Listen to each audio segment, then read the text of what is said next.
ভাই কিভাবে যে আপনাদেরকে বুঝাবো যে বিদেশের বাড়ির থেকে কোনো শান্তি নেই। এটা হলো আমার বাজার, ঠিক আছে।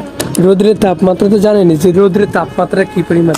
তারপর কি যেন আপনারা তো অনেকে বলতেছিলেন যে আরে বিদেশে যাওয়ার পরে তো ভালো এনজয় করতেছস, চিল মোড়ে আসছস, হ্যাঁ ভালো জীবনটা উপভোগ করতেছস।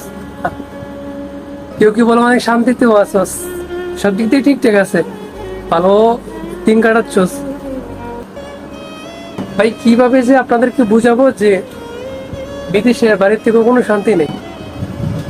এখন এটা আপনাদেরকে কিভাবে যে বুঝাই সেটাও আমি আমি চিন্তা করে পাই নাই যে কিভাবে আপনাদেরকে বোঝানো যায় যে বিদেশের বাড়িতে শান্তি নাই।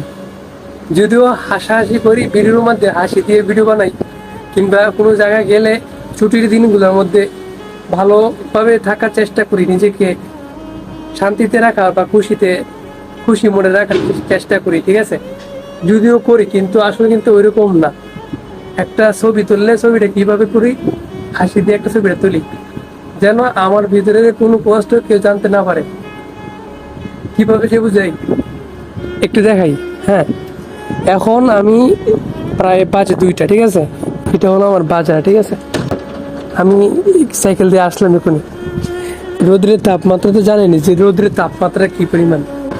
তা সত্ত্বেও এই দুপুরবেলা 2টা বাজে বাজার করে আসলাম। এখন যদি আমি কিচেনের মধ্যে যাই, রান্নাঘরে যাই, তো রান্নাঘরের মধ্যে আমি 10 মিনিটও থাকতে পারবো না, কারণ সাধারণত থাকা যায় না, এত পরিমাণ গরম থাকে। সেই জায়গার মধ্যে আমাকে এখন রান্না করতে হবে, কারণ আমাকে খাইতে হবে, রান্না করতে হবে। রান্না করবো, রান্না করতে করতে 4টা বাজবে। 4টা বাজলে মোটামুটি ওই সময় খাবার খামু। খাবার খাওয়ার পর 5টা বাজে আবার চলে যেতে হবো কাজের মধ্যে। আবার 10টা বাজে, রাত্রে 10টা বাজে আসবো। রাত্রে 10টা বাজে আসলে যখন নাকি খাবার দাবার খাবো 11টা, 11:30 বাজবে। ঘুমানোর পরে আবার 6টা বাজে উঠতে হবে, আর পরের দিন আবার এরকম ভাবে চলবে। এই হলো অবস্থা। বিদেশের বাড়ি কখনো শান্তিতে থাকার মতো নয়, বিদেশ কোনো শান্তির বিষয় নয়। তো নেক্সট টাইম যারা বিদেশে আছে তাদের ভালো ভালো পিক, ভালো ভালো ভিডিও দেখার পরে তাদের শান্তিতে আছে এটা মনে করবেন না। আল্লাহ হাফেজ।